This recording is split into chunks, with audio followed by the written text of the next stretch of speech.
Expenditure मतलब खर्चा। तो जब हम बिजनेस के बारे में बात करते हैं तो हमें एक्सपेंडिचर के बारे में भी बात करनी होगी। मतलब जो बिजनेस के लिए हम डे टू डे खर्चा करते हैं, जो लंबे समय के लिए खर्चा करते हैं, तो उन एक्सपेंडिचर को तीन तरह से बांटा गया है।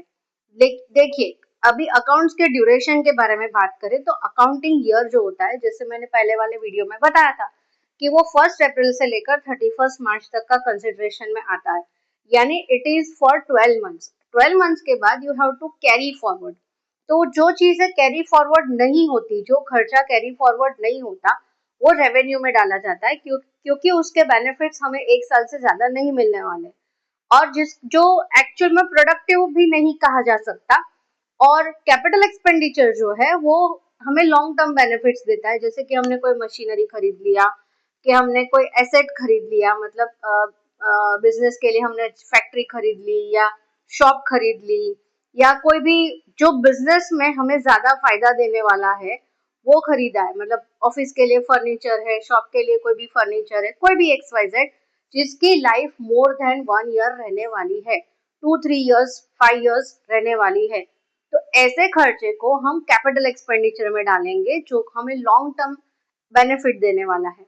और रेवेन्यू एक्सपेंडिचर मतलब जो डे टू डे ट्रांजेक्शन होते हैं, जैसे रेंट हो गया, ऑफिस है या शॉप है उसका हमने रेंट पे किया, ऑफिस का या शॉप का कोई स्टाफ है उसको हमने सैलरी पे की, तो वो सारे एक्सपेंसेस जो है वो ड्यूरेशन के साथ, मतलब इट इज फॉर 12 मंथ्स। उसके बाद 1 अप्रैल से नए एक्सपेंसेस स्टार्ट हो जाते हैं, वो 31 मार्च पे खत्म हो जाते हैं। तो वो होता है रेवेन्यू एक्सपेंडिचर, जिसका ड्यूरेशन, जिसका बेनिफिट हमें 1 साल से ज्यादा मिलने वाला नहीं है। इनफैक्ट अगर वो मतलब सर्विस मिली, आपने पे किया, खत्म, नेक्स्ट डे या नेक्स्ट मंथ भी उसको आप बेनिफिट नहीं मिलेगा उसको, मतलब उस एक्सपेंसेस का। तो वो होता है रेवेन्यू एक्सपेंडिचर, जो 1 साल से कम जिसका ड्यूरेशन रहता है या 1 साल से ज्यादा ड्यूरेशन उसका नहीं रहता है। अब आता है डिफर्ड रेवेन्यू एक्सपेंडिचर। तो डिफर्ड रेवेन्यू एक्सपेंडिचर क्या है? तो नाम में रेवेन्यू है बट उसके आगे एडजेक्टिव लगाया है डिफर्ड। तो वो क्या है? तो ना वो कैपिटल में आता है ना रेवेन्यू में आता है। जैसे आपने सुना होगा एडवर्टीजमेंट का कॉन्ट्रैक्ट मिलता है, हम कभी अपने शॉप की या अपने बिजनेस की एडवर्टीजमेंट करते हैं तो वो कॉन्ट्रैक्ट बेसिस पे करते हैं, तो वो 2 साल 3 साल 5 साल का कॉन्ट्रैक्ट होता है। तो ऑफकोर्स वो कोई हम एसेट नहीं खरीद रहे, लेकिन वो हम एक साथ में कॉन्ट्रेक्चुअल पैसे देते हैं, ठीक है, 3 साल के या 5 साल के। तो 1 साल का जो, सपोज के हमने 3,000 रुपए किसी को पे किए हैं 3 साल के, तो इस साल का वो खर्चा 1,000 ही है, तो वो 2,000 जो है वो हम कैरी फॉरवर्ड करेंगे।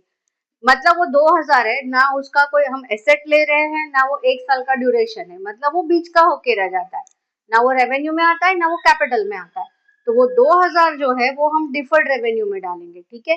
1,000 जो है वो एडवर्टीजमेंट में डाल के हम प्रॉफिट एंड लॉस अकाउंट में डाल देंगे, और वो 2,000 जो है वो बैलेंस शीट में हम कैरी फॉरवर्ड करेंगे। तो जो बैलेंस शीट में कैरी फॉरवर्ड होगा वो डिफर्ड रेवेन्यू एक्सपेंडिचर होगा, जिसका हमने पेमेंट कर दिया है लेकिन उसकी सर्विस मिलनी बाकी है। तो वो एक तरह से उसको हम प्रीपेड एक्सपेंसेस भी कह सकते हैं। लेकिन हमने 3 साल का कॉन्ट्रैक्ट लिया है तो वो खर्चा जो है वो 3 साल का है, which is called as deferred revenue expenditure, which is not considered as revenue as well as not capital. So the name of that expenditure is deferred revenue expenditure. अगर आपको इसी चीज में कोई भी डाउट आता है तो आप मुझे कमेंट बॉक्स में कमेंट करके बता सकते हैं, मैं आपका डाउट क्लियर करने की कोशिश करूंगी। Thank you.